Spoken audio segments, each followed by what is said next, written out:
मधुरा मीठा विरौती कूकती है, कूकती, कोयल कहते ना कुहू कुहू, कूकती, कूकती है।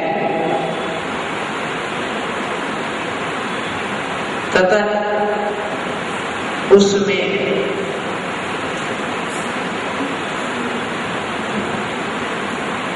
आम की चारू सुंदर कलिका मंजरी निकर समुदाय या समूह कुछ भी एक हेतु मात्र कारण है। एक हेतु यानी कि मात्र कारण है। देख लिया क्या कह रहे हैं यहाँ? चाहिए कि जैसे वसंत ऋतु आती है, अब वसंत ऋतु में क्या होता है? आम के वृक्ष पर क्या लगती है? आम नहीं लगते, क्या लगते हैं? फूल। उसे बहुत कई अलग अलग प्रांतों में अलग अलग शब्द उपयोग करते हैं, पर समझने के लिए अपन उसे कहेंगे फूल, जो फल के आने की पूर्व की स्थिति है। तो जो फूल लगते उसे मंजरी कहते हैं। वह मंजरी को देखकर उसका मन आह्लादित होता है, आनंदित होता है। फिर वह क्या करती है? वह जब आदमी को आनंद होता है तो कुछ बोलता है। जैसे आप किसी क्षेत्र पे जा रहे हैं, जैसे भगवान दिखे आप क्या करते हैं? जयकारा लगाते हैं। साधुओं के दर्शन करने गए, जैसे साधु दिखे आप तुरंत जयकारा लगा दे। अपनी भक्ति स्नेही जनों से आप गले मिलते हैं, चरण छूते हैं, है ना, हाथ पकड़ते हैं, तो ये स्नेही जनों को आनंद व्यक्त करने की पद्धति है। तो देव शास्त्र गुरु को भक्ति अपना आनंद व्यक्त करने की पद्धति उन्हें देखकर जयकारा लगाना। तो ऐसे ही वह कोयल भी अपना आनंद व्यक्त कर रही है। किस प्रकार? कुहू कुहू कुहू शब्द कहकर। वह वैसे तो संसार में संगीत के एक से एक साधन है। कोयल ये नहीं सोचती कि एक से एक संगीतकार है और एक से एक संगीत के साधन है। मेरे पास तो कोई साधन नहीं है, लोग मेरी मजाक उड़ाएंगे, उसे तो आनंद आता है। मैंने अपनी जिंदगी में आज तक कोयल की आवाज नहीं सुनी थी। जब मैं जयपुर आ रही थी, जब भी मैंने गांव में कोयल की आवाज सुनी, तो वह कोई भी विचार नहीं करती, पर बोलती है, आनंद की अनुभूति करती। ठीक इसी प्रकार भगवान मैं भी कोयल के समान विद्वान नहीं हूं। जैसे कोयल बोलने की कला से संपन्न नहीं है, युक्त नहीं है, फिर भी बोलती है। ऐसा ही मैं अल्प ज्ञानी हूं, अल्पज्ञ हूं, कम ज्ञान है, फिर भी जो ज्ञान के धनी है, भंडार है, ऐसे विद्वानों के द्वारा मेरी हंसी हो सकती है। वह मेरा उपहास कर सकते हैं, क्योंकि वह तो बोलने की कला में, तत्व ज्ञान में, भक्ति की विधि में पारंगत है, पर मैं तो पारंगत नहीं हूं। फिर भी मैं भक्ति के वश होकर बोल रहा हूं, भक्ति के वश होकर ही स्तुति के लिए तैयार हुआ हूं। जैसे कोयल, जैसे कोयल। लिख लीजिए, मैं अल्पज्ञानी विद्वानों की हंसी का पात्र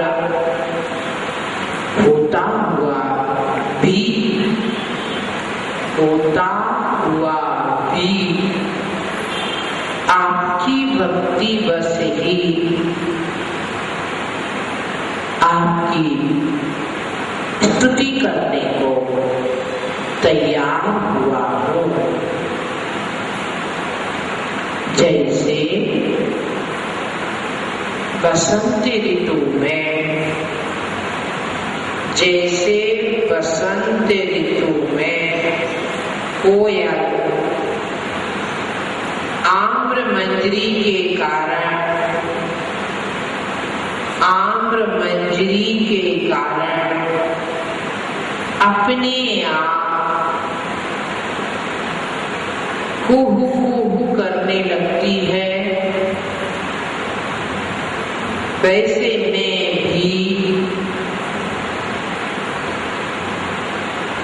में भी आपकी भक्ति के कारण ही आपकी स्तुति करने तैयार हुआ हूँ।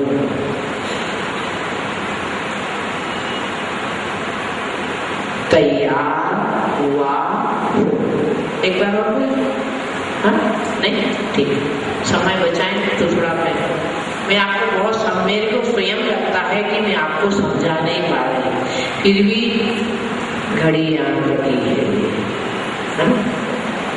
तो आपने मेरे से कंडीशन रखी, जैसे आजकल बेटी की शादी करते ना, कंडीशन रखते मेरी बेटी घर में बर्तन नहीं मांगेगी, कपड़ा नहीं धोएगी,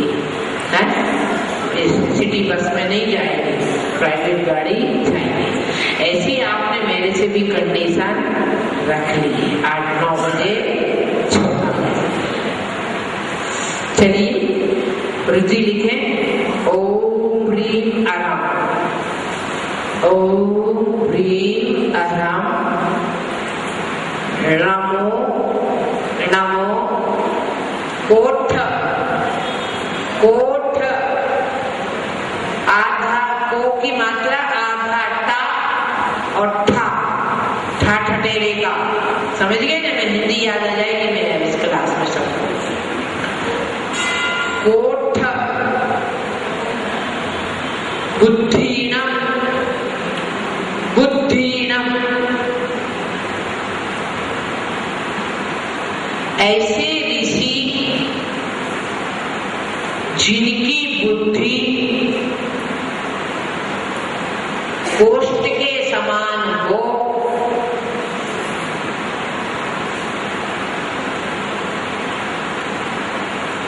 उन्हें मेरा नमन हो, उन्हें मेरा नमन हो।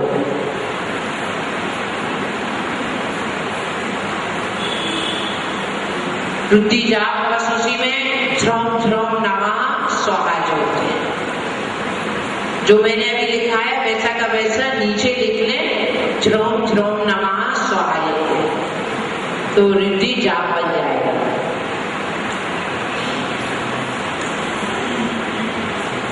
लिखिए मंत्र जो सरस्वती ज्ञान प्रदाता है, स्मरण शक्ति को बढ़ाने वाला है।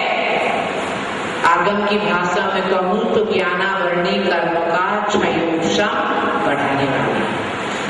ओम ह्रीं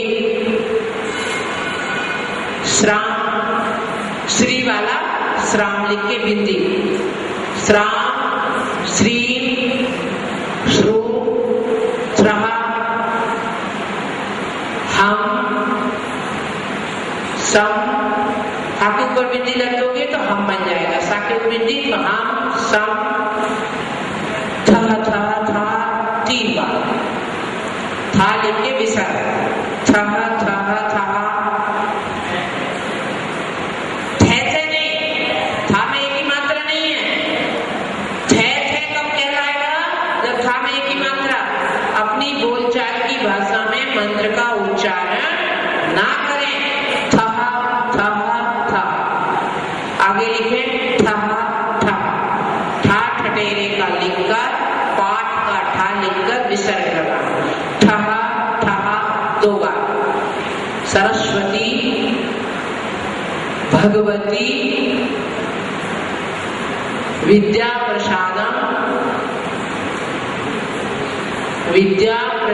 प्रसादम कुरु कुरु स्वाहा है। इसको पूरा कैसे पढ़ेंगे? ओम ह्रीं श्रां श्रीं श्रूं स्वः हं सं छः छः ठः ठः सरस्वती भगवती विद्या प्रसादम कुरु कुरु स्वाहा। आपकी भाषा पढ़ो। ह्रीं ह्रां श्रीं श्रः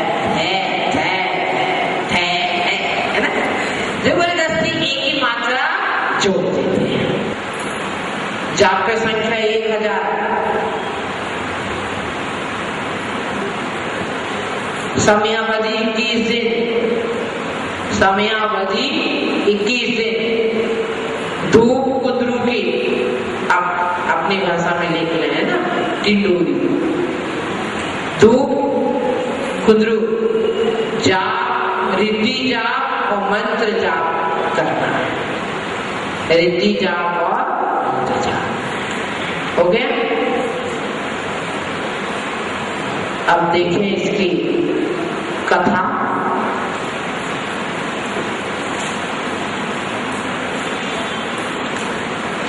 पहले नंबर 5 की। सुभद्रा नगरी के राजा राजमंत्री का पुत्र सौमांकित नामक पुत्र था उसका। वह मृदुभाषी था, धर्मप्रिय था और भगवान का और गुरु का भक्त था। एक दिन खेलते खेलते उसके गेंद खेलते ना, तो उसका डंडा टूट गया। वो डंडा बनाने वाले बढ़ई के पास गए। बढ़ई मीन्स कारपेंटर, और उसे डंडा बनाने का कहा। डंडा जब बन गया तो सौमांकित को दे रहे थे, तो उनकी निगाह भक्तंबर की पुस्तक पर पड़ी। तो सौमांकित ने अपने हाथ में रखा था। देवल के पूछने पर सौमांकित ने भक्तंबर में 5वें श्लोक की रुद्धि मंत्र सहित सुनाई और बताया कि इस काव्य से इष्ट वस्तु की प्राप्ति होती है। फिर देवल ने अनुरोध करने पर जो सौमांकित था उसे जैन दर्शन का पूरा नियम बताया कि आप पहले जैनत्व को स्वीकार करें। फिर उसने उस भक्तांबर के काव्य की साधना की। अजिता नाम की देवी ने उसकी दरिद्रता दूर कर दी। देवल के घर धन हो गया। धन होते ही क्या बनाया? पहले मंदिर। आप क्या बनाते हैं? घरौंदा, है ना। उसने मंदिर बनवाया। संसार में उसकी यश बहुत फैलने लगा। तो राजा ने सुनी, उसने भी जैन धर्म स्वीकार कर लिया। कल जब मैं यहाँ पढ़ा के नीचे उतर रही थी, एक महिला ने मेरे से प्रश्न किया, अच्छा लगा। वो बैठे होंगे, सुन के घबराए नहीं कि माता जी क्या हम देवी देवताओं को नमस्कार कर सकते हैं? प्रश्न अच्छा है, भयभीत होने की बिल्कुल जरूरत नहीं। जितने भी मंत्र और विद्याएं हैं उनकी अधिष्ठाता देवी देवता ही होते हैं, वीतराग भगवान नहीं होते। यदि आपको उस मंत्र से लाभान्वित होना है तो उन्हें प्रसन्न करना पड़ेगा, पूजा नहीं। डिफरेंस है दोनों में। उन्हें प्रसन्न करना पड़ेगा। प्रसन्न कैसे? नाराज नहीं होना। यदि एक महिला को सोने की चेन खरीदनी है तो वह अपने पिता को, पति को, भाई को प्रसन्न करती है कि मुझे एक चैन करती ना प्रसन्न। हमें आपका प्रैक्टिकल उदाहरण इसीलिए दे रहे, तो वहां वह उनकी पूज्यता नहीं है। ऐसी तीर्थंकर जैसी इनकी पूज्यता नहीं है। पर याद रखो, विश्व में इस 2.5 दिन में जब सब भी कोई मुनियारिका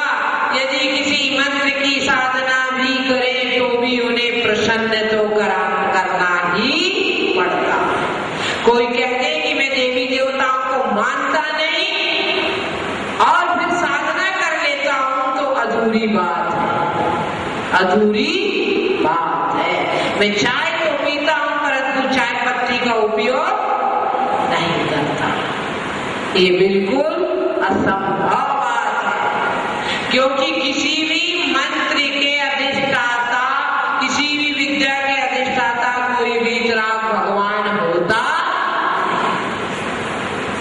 ठीक है, हम उन्हें ये मानते हैं कि उसके अधिष्ठाता हैं, उन्हें हम प्रसन्न कर रहे हैं, उनकी पूजा। यहाँ भी भेद है, यहाँ भी अंतर है। भगवान की जो हम पूजन करते हैं वह भगवान बनने के लिए करते हैं, और जब आप साधना पे बैठे हैं तो इसका मतलब किसी न किसी फल की इच्छा तो है।